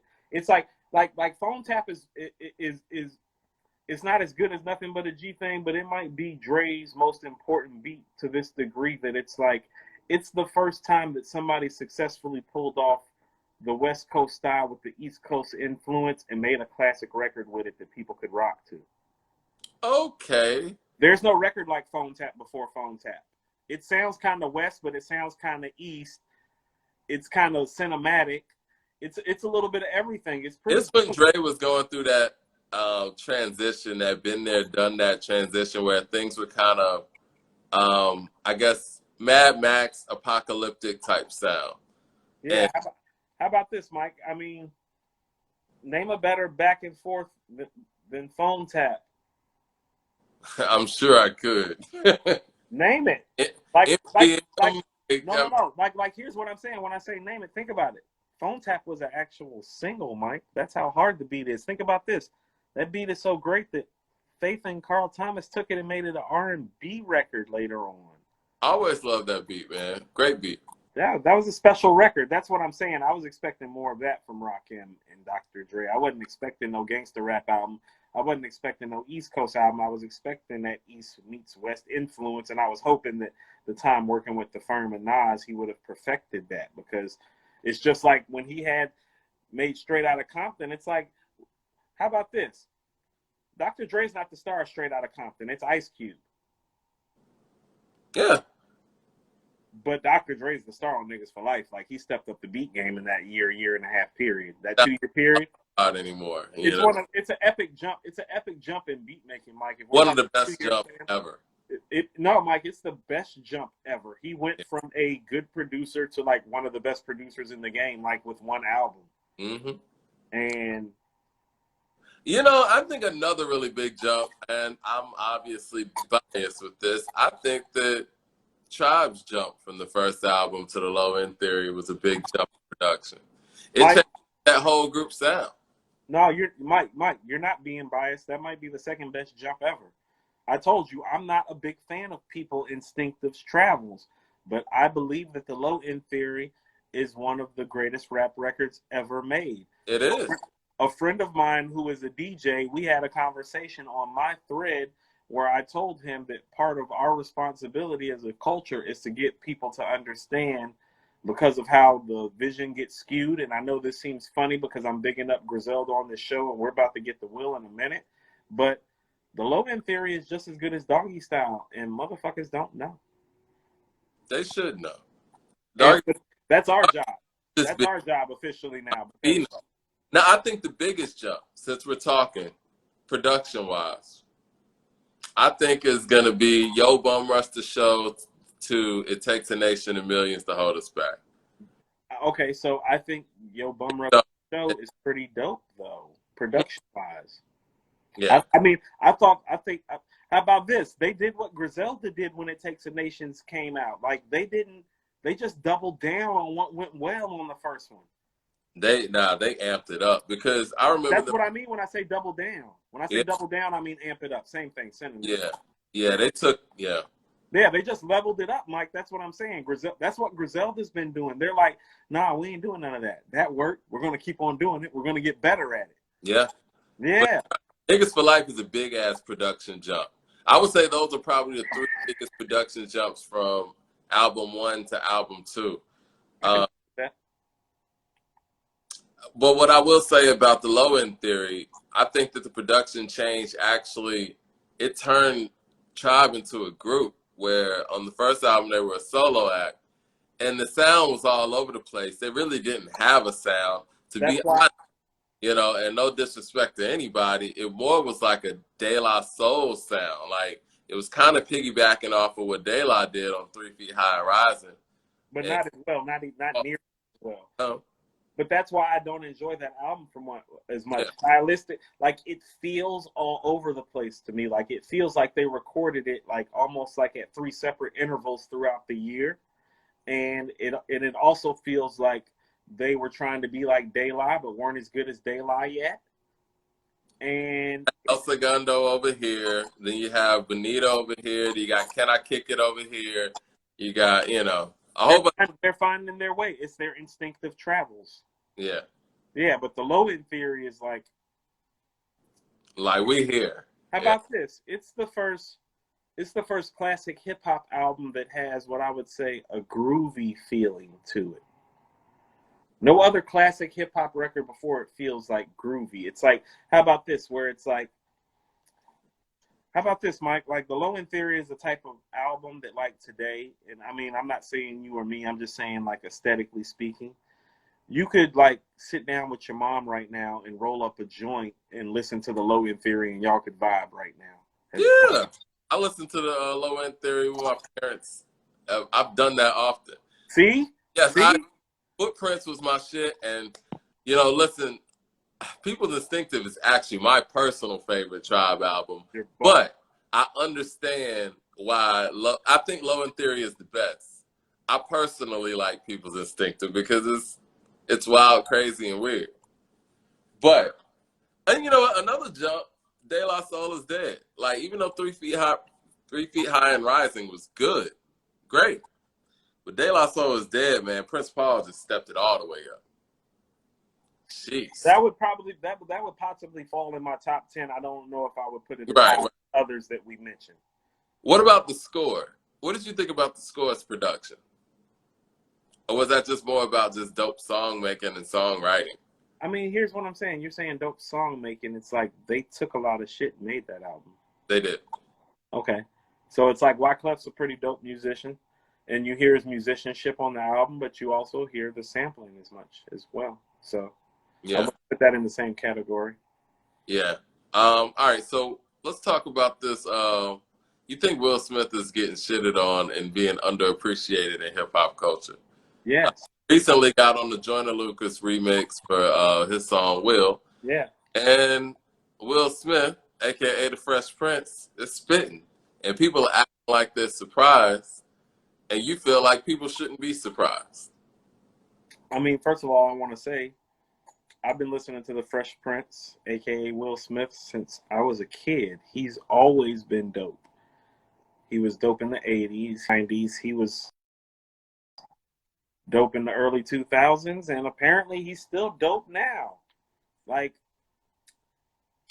Will Smith is from West Philly. He's rooted in this hip-hop culture than so many more guys who get so many more props, respects, and accolades than him. And not only is he rooted in the culture, he's made significant contributions that others haven't made. And I just really feel like we got some haters out here. Like, people are hating. And it's because when guys like Will come along and don't do what guys like Griselda do, it's almost like that's frowned upon in our culture. And we need to grow up and be some grown-ass men and learn to get past that. Will Smith is dope. He is the first. Who's the first rap artist to win a Grammy? It is Jazzy Jeff and the Fresh Prince, yes. Hold on. What's the best summertime anthem in rap history? Summertime is a top 20 hip-hop song of all time, in my opinion. Me too. Let me ask you this. Isn't it the best summertime? Like for me, Summertime by Will Smith is only rivaled by California Love as like the biggest summer song ever. California Love. Honestly. I said rivaled. I said only rivaled by, it's in pole position. Yeah. California Love is second. Think about that. A record produced by Dr. Dre with Tupac on it in his prime, and Will made the better summer record. You telling me this dude's not nice? Well, I think one of the things is with Will, there is an alleged, questionable pen situation where people think that Rakim wrote Summertime. Rakim denies that. I think people think that Nas wrote some of his other big records on Big Willie Style. He Nas, wrote Miami. Nas Nas, wrote Miami. he was in the studio when Will uh, wrote and performed Get Jiggy With It. Nas said he didn't write anything. He said Will is a talented writer. Nas just happened to be in the studio at the time. That's not how that went. So as far as the whole Nas Will thing, here's how that went. Once again, Columbia Records. Columbia Records. And Nas is, and that's what I'm saying. Like people understand how important Nas. People understand how important Nas was to Columbia. He was their first real rap cash cow. So they sent him in with everybody because he was the one that was breaking down that, you know, and the Fugees were signed to Columbia too. That's why Lauren's on If I Ruled the World. Uh-huh. That what I mean, organically it still sounds good because Nas and Lauren go well together, but that's label shit. That was label shit. But how it goes with the recordings, I know specifically with Miami, I don't know about the other sessions. Nas didn't necessarily write anything for Will, but he helped Will format it, modernize it, and put it together. Like Nas was put in there by Columbia, I believe, to help coach Will through the situation, not necessarily write it. That's how it's been told to me. So, like when I'm saying Nas wrote Miami, I'm saying it from the perspective that Nas is in the studio telling Will, like, hey, maybe stack it like this when you're rhyming it. Instead of, like, say like this. But when you do that, you end up sounding like somebody. Well, I mean, listen to Miami. It sounds a little Esco-ish. It sounds like a little Escobar in Big there. Willie Style sounds Esco-ish. Yeah, that's what I'm saying. Mr. 4th of July says, Will just went off into movies and TV early and found success in that lane. And I think the music took a backseat, in my opinion. And that kind of goes off of what I was kind of saying earlier offline. I feel like when people start doing movies and start doing film heavy, the rap career takes a backseat even with the fans. The fans don't believe you as much. I mean, we've seen that with people like Ludacris, who really didn't do anything too much different. But once we start seeing him in Fast and Furious so much, people weren't really checking for his music in ways that they were before he got on screen. And that's just the nature of the business. Like, it's just, you know, once people actually see you acting, your music doesn't mean as much. And that's why people like Kanye and Jay have the longevity they do. Nas, too. He never went out there and really tried to be an actor. All of those things are fair and very valid assertions. I'm not necessarily taking that away at all. You know, I like, and I get what you're saying. Like, all of those things are valid. It doesn't necessarily change my stance on the matter per se, I would say. I think this, too. I think LL Cool J gets shitted on a lot because of the errors that he wasn't able to make as impactful records as he did in his prime era. But LL has hardcore records, and LL has understood, him and Russell, Leor, all those guys have understood, like, okay, we got to balance out a soft record with a hardcore record. Mm-hmm. You know, like, if the single is this, we need a B-side this.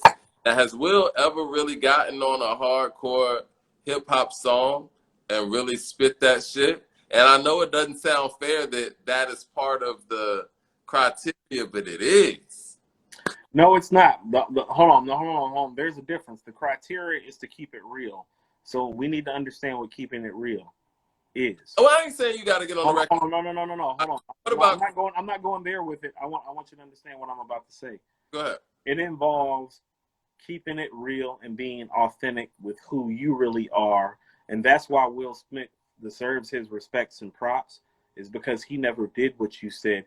He remained authentic and true to who he was as an artist. And for people who have followed him, see, I don't think people understand. Like, I'm at that age where it's like, I don't think Will Smith was somebody who I looked up to.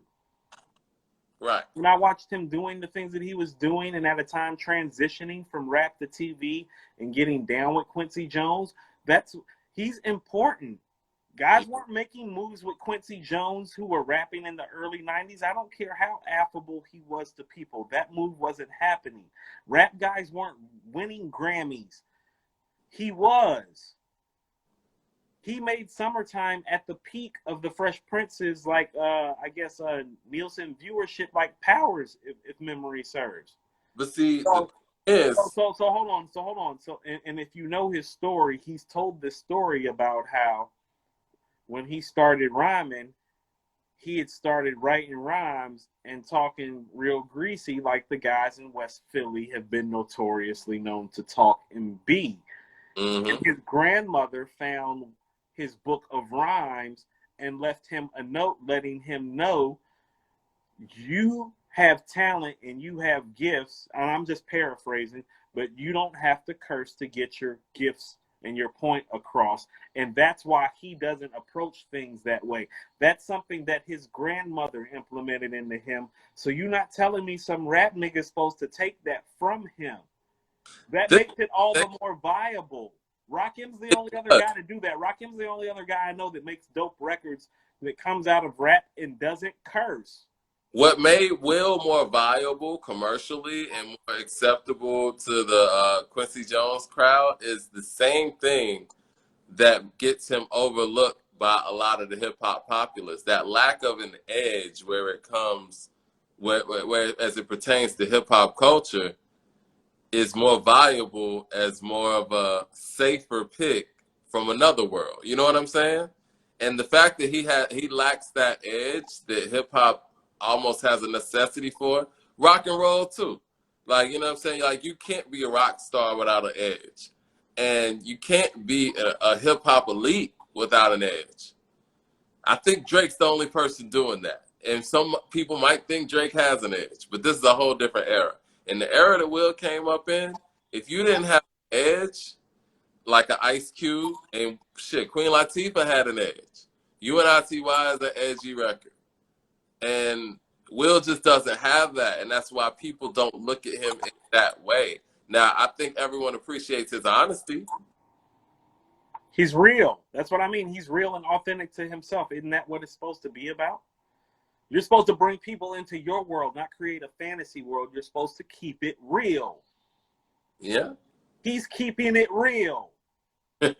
People don't really like the real. People want to say they like keeping it real, It's but like, they like fake shit. hey, I had an old player tell me one time, it's like, hey, every woman tells you that they want the truth until you tell it to them. Then then you find out they may not like the truth so much based on how they respond. But that's old player shit.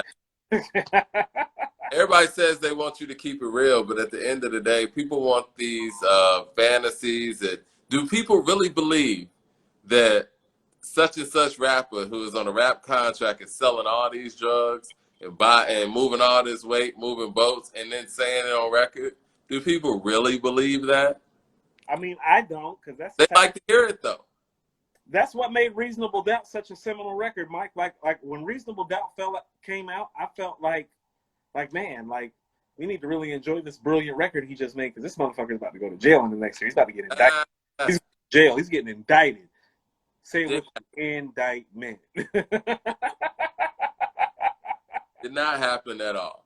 And you know, but that's how personal he had made it, and that he was the first guy to do it. Like the stuff like Benny and Conway both have some of Jay's characteristics and how they talk about the street shit. It's like very personal. it's elegant. It's personal to the point that sometimes they say things that make you uncomfortable, and I love shit like that. That's artistic license. That's edgy, right? It's edgy. It is. It is edgy. It's Mike. They're past edgy. Can you see Will Smith doing that? Mike. That's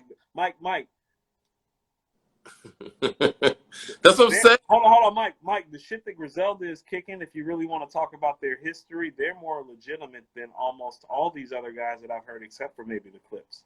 Right. No. We're talking about like who actually did what, like on some did what shit. Like nigga, Conway got shot in the head, nigga. Yeah, I know. I mean, what I'm saying though, those are the things that resonate, unfortunately, and those are the things that really hit you. Like, I don't think that do people listen to Will Smith's records? And I ain't nobody saying Will's whack, but I'm just putting everything in perspective and be like, yo, man, that nigga Will real.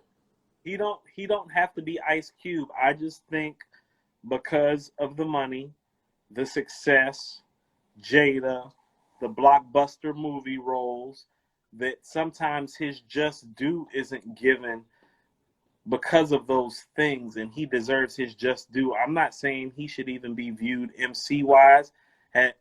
Even the way a Queen Latifah is, as like one of the best female MCs ever, or the way that Ice Cube is, those are his contemporaries who have stepped into the Hollywood side of things. He's not them, but that doesn't change the fact that Summertime is the best summertime record ever.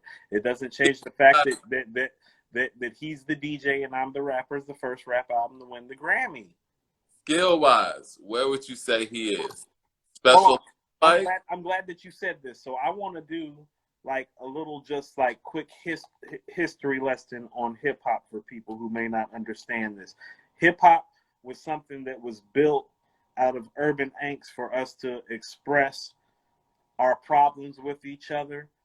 Of course, that would happen when I say this. Hip hop was originally created for us to deal with our issues with each other in a healthy manner. It was the alternative to taking the shit all the way to the street, really, and stabbing and shooting or boxing somebody out there. That's where the whole breakdance battles come from. That's where the MC DJ battles come from. Mm-hmm. In battle, it's rooted of getting your frustrations out in a manner that shows that you're better at the craft. All these dudes talking this gangster shit, very few of them will win a battle with Will Smith because Will is rooted in the essence of hip hop. He has punchlines. He just happens to be comedic with it instead of gangster with it. You ain't about to step to Will Smith in no battle and talk about killing him or smacking up in kids and shit. And not like you need to have metaphors like Benny, like to do that. Like, because Will fade you. So that's what I'm saying. Like, he deserves some respect because a lot of dudes that people like, if they were to battle Will one-on-one because of how clever he is, because he understands the nuances of hip hop from the essence in terms of timing, delivery, breath control, punchlines, you would find that a lot of dudes out here talking this shit, if they were to step to Will and put their money up, and we know he got the money to put up, they get their money fucking took, Mike. Like if Will thought the way that I did, he would check some of these motherfuckers, be like, hey, like tell such and such come put their money up and come battle me here. Cause I know Will knows in his heart of hearts. Cause just here's the thing, think about it. If Will Smith challenges you to a battle, the pressure ain't on Will. Oh no, it's on you to lose at this point. It's on you to lose, and not only that, and that's what I keep saying. He's nice and rooted in the fundamental essences of hip hop that make you nice and built for battle, delivery, timing, breath control, punchlines, the ability to actually freestyle about the things that you see and hear. There are YouTube videos of Will Smith's freestyling when he first came out. Go check them shits, Mike. Most of these niggas can't rhyme with Will today. I think Will lacks, especially in the era that he rhymed. He's better than his son. He's better than his son, too. I just want to get that out the way. He's better than his son as an MC. Jaden's music. Yes, he is. If his son stepped to him, he would step on his son, too. That's what I'm trying to tell you. I don't think his son. I don't think his voice is dominant like a lot of people in his era. His son does a better job of making consistent songs better than he does, but he's not better than his dad. His dad would roast that ass too. He'd take that skirt off literally. I ain't even being funny. I'm telling you the truth. Because Will's funny like that. He's a real MC. Like Mike, if he was battling his own son and his son showed up like in one of them kilts or them skirts, Will would say a freestyle rhyme about snatching the skirt off and snatch the skirt off. He's like that. These other dudes ain't like that. Oh, murder, murder, kill, kill, bam, bam. Go out rhyme Will Smith. Go ahead. I dare you. I bet you. I bet you don't have the breath control to go 12 rounds with him. Like where you just have to rhyme for 2 minutes nonstop. You get a 30-second break and you got to go. You really think that Will Smith beat somebody in a battle? I don't know. Mike, like how about this? See, like even saying it, it's like people gonna feel like some certain type of way about it. It's like, give me somebody. All right, I ask Mike, what level do you think Will Smith is on? Mike, how about this? Mike, you love all the Migos, like he'd step on all of them. You get what I'm saying? Mike, you get what I'm saying about how he don't get his due? You love Amigos. You think they're one of the greatest groups ever. If like he'd be like, you put up 100, you put up 100, you put up 100. That's 300,000 for me when I'm done with all. I got my money on Offset.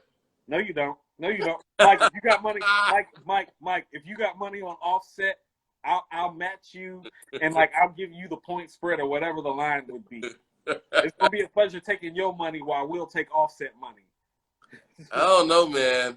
See, like I said, I think Will lacks a strong rap voice. I think that's why people don't take his rhymes as serious as you think they should. Word for word, they're dope.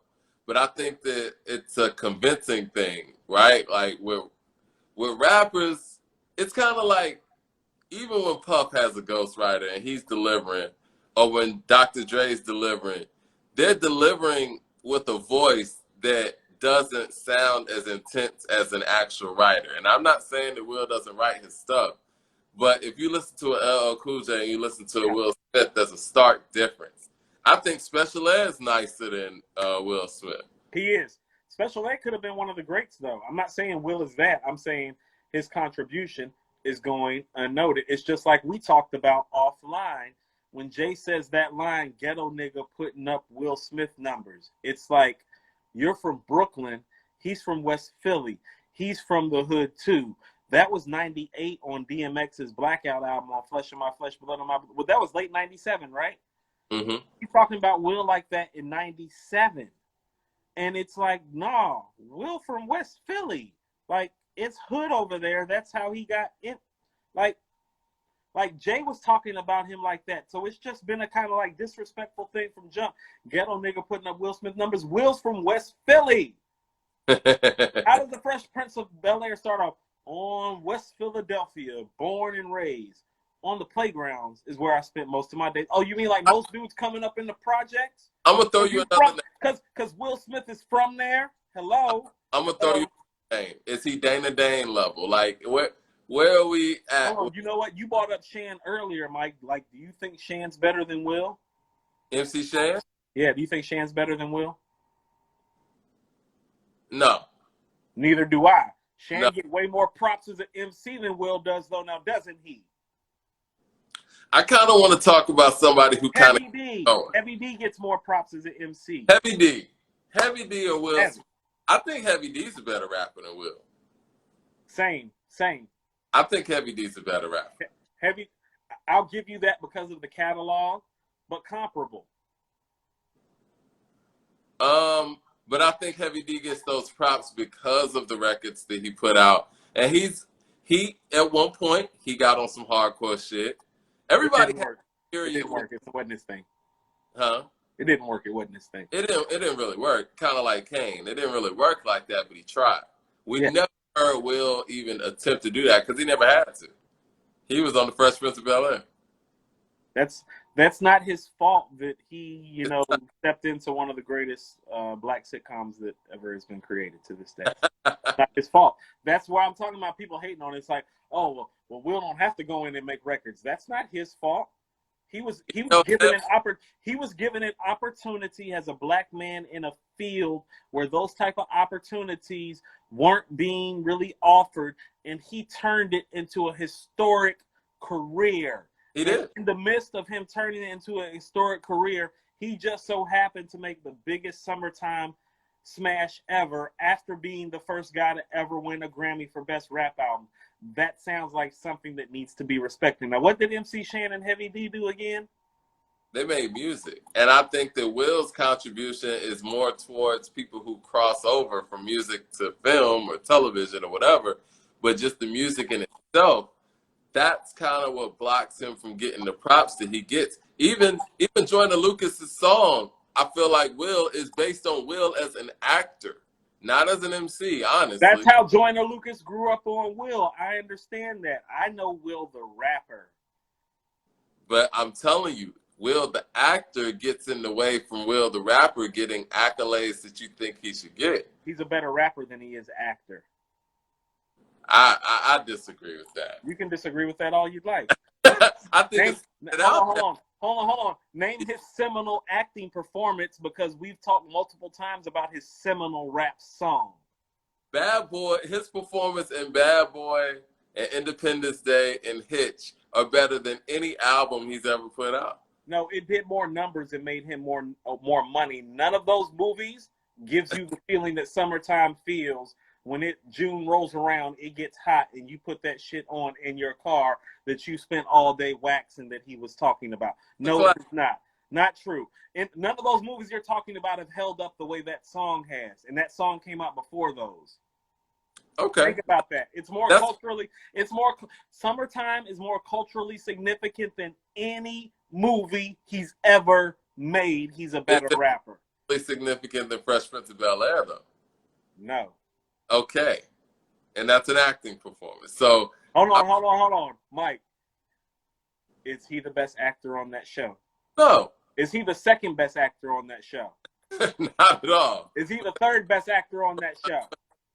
Huh? Is he the third best actor on that show? The original cast. He's not better than James Avery, Janet Hubert, or Alfonso Ribeiro's actors on that first run, correct? Okay. Probably not a better actor than Jeffrey either. Okay. So Joseph Marcel. So understand that. Hold on. So at best, on his own show, that's a seminal black sitcom, he was maybe the fourth or fifth best actor, but in rap, he's the first guy to ever win the Grammy for Best Rap Album, and he's the author of the biggest rap summertime smash of all time, and you're trying to qualify what he's better at? I think you just qualified it. He was the fourth or fifth best person at his seminal piece of acting work. He got Grammys in the biggest summertime smash. As a solo rap artist, he's a better rapper. I think that he is hands down the best rapper actor combo. I hesitate to say that too. Cube. It's Cube. Cube's the best actor rapper. Might be Cube too. It's Cube. Because Cube's got classic rap albums, seminal rap albums. He's the author of Straight Outta Compton along with MC Ren. That's seminal. America's Most Wanted is seminal. Yeah. Is he a great actor? He's there. See, how about this? Will's a better actor than Ice Cube, but not by much. He's not that great an actor. And I'm not saying that to shit on him. He's a really good actor. He has a ceiling in rap that he's shown where if he applies himself, he can make all-time great hit records. Name one movie with him as the lead. Let's take the Fresh Prince out. Let's talk about him as a male leading role. Give me his seminal performance as a male leading role and tell me where it culturally impacts anywhere in the realm that summertime does every time it comes on, every summer for the last, 27, 28 years since he made the record? It sounds like you're downgrading Will as an actor. I'm not downgrading him. I think y'all been upgrading him. He's the Black Tom Cruise. I'm rating him fairly and honestly, like I do with everybody. FIFA over him as well. How about this? He's a good actor. He's a really good rapper. He's a good actor. He's a really good rapper. So how do you feel about Queen Latifah in comparison? Because Queen Latifah held down a classic sitcom with Living Single, and she had a classic role in Set It Off. So does Will have a Set It Off role? That's great. No. I think that's what I mean. How about this? I remember her role in Set It Off the top of my head more than I remember any Will's roles off the top of my head outside of The Fresh Prince. And Queen Latifah still to this day to me is a top 5 female MC and one of the most important cultural figures in hip hop history, much like Will is. When I look at her through the lens that I look at Will. Is she better? How about this? What do you think? Hold on, Mike. I got a dope question for you. You think Latifah's a better MC than Will? I do. So do I. So I think, how about this? So why isn't she considered to be more culturally important than Will is? Because she's a better. Hold on. Listen. She's a better. Hold on. She's a better MC. Check. She's just as good as an actor or / actress, if not better. Could be better. And much like him, she made what I consider to be one of the 5 best seminal black sitcoms ever in Living Single, because for me, it's A Cosby Show, A Different World, Living Single, A Fresh Prince of Bel-Air, and we can argue about that 5th slot. So she's Young right Martin. there. But hold on, but this is what I'm saying, where Will doesn't get his due, but he's right there with her. We all give La her due because she's earned it and she deserved it. When the last time Queen Latifah? Hold on, Mike. Queen Latifah's career isn't that much different than Fresh Princess. She made a couple of big smashes, couple of solid albums, and then she segued into acting. She's an icon to women, into black culture, to hip hop culture, and all that. She's our voice and our face and our figure for black women for so many things, and But I love her for that. She deserves that. Will deserves the same level of appreciation and love, and he gets hate because of the money, because of Jada, and because all these roles, and that's that black male ignorance that we got to get past. That's what it is. I think her music had an edge where his didn't. I think you and Mike, I his record in the ways that Will doesn't have a record like a UNITY. He doesn't. UNITY better than Summertime or more memorable. It's a different feel. You know what I'm saying? Mike, Summertime's I hear you, but what's the better song? no, Summertime's a better record, but people are going to identify. So why is Latifah? So why are Latifah and Ice Cube getting their due again, but Will Smith isn't again? I was just asking again because they both. Hold on. They've all three of them have been really good to great rappers, to all-time great rappers in Ice Cube's case, that have transitioned into TV and film successfully. In Ice Cube's case, he didn't have the seminal TV role, but I think Friday would stand right there to Living Single. Right. And in terms of being important to black culture, along with Fresh Prince, of course. So they have similar modules, but we revere those guys. Like here's my thing. My daughter knows who Queen Latifah and Ice Cube is better than she knows who Will Smith is, and I find that fascinating. That's because they're not revered the same. I told to my daughter, she's the guy from Are We There Yet? She's like, that's the guy for Are We There Yet? I'm like, no, that's the nigga you love to hate. What that they mentioned LL Cool J, and he's in there too. In the house, he's in there. In the house wasn't that good, Mike. It wasn't that good. But it's a sitcom, you know, and it takes a lot to actually do a sitcom and still have that time to have a recording career at the same time. That was his LL became a solid actor, and I think In the House was the training grounds for that. That was Quincy Jones too. That was Quincy Jones and Debbie Allen. You know, like he was around some pros. They helped him. Yeah. I think that I like LL too. One of my cousin's favorite. Like one of the first albums I ever heard was Bad. I think LL's an underrated MC, period. You know, I don't want to get into my theory. I don't think we have enough time left on the clock for that. But he said that Big Daddy Kane's his favorite rapper. And, you know, I thought that was interesting. I know a lot of people forget, like a lot of guys from that era preferred Kane over Rakim. Like, it wasn't like some sort of like 80-20 type of thing. It was more like 55-45 at one point, especially after Ain't No Half Stepping. Kane was smooth, man. Yeah, Kane was great. Kane's one of the best ever. Like, Jay don't exist without Kane. He'll tell you that. When Jay said, I seen the same shit happen to Kane, 3 cuts. I was trying to wild out. What's he talking about? That's about the locks. Wild out. No. He said, all right, I came back in his plane. Y'all niggas ain't rapping. Fuck you jacking our slang. I seen the same shit happen to Kane. He's talking about Rough Riders and the Locks because they had the 3 cuts. They had the cuts in their eyebrows when they did the Wildin' Out video. The Wildin' Out video had literally dropped probably about 6 weeks before Jay had dropped Volume 3. He's talking about the Locks right there. We could do a whole like segment on Jay sneak dissing. I mean, I think that's like a whole. Hey, we could do a whole thing on the whole Rough Riders Rockefeller like frenemy shit. It all started That's messy. That's some black soap opera shit they had going on back in the day. It allegedly all started over some luggage. I mean, no, Mike. Mike, see, this is what I mean. See, that shit old. Like that X and Jay-Z battle, like before the deals.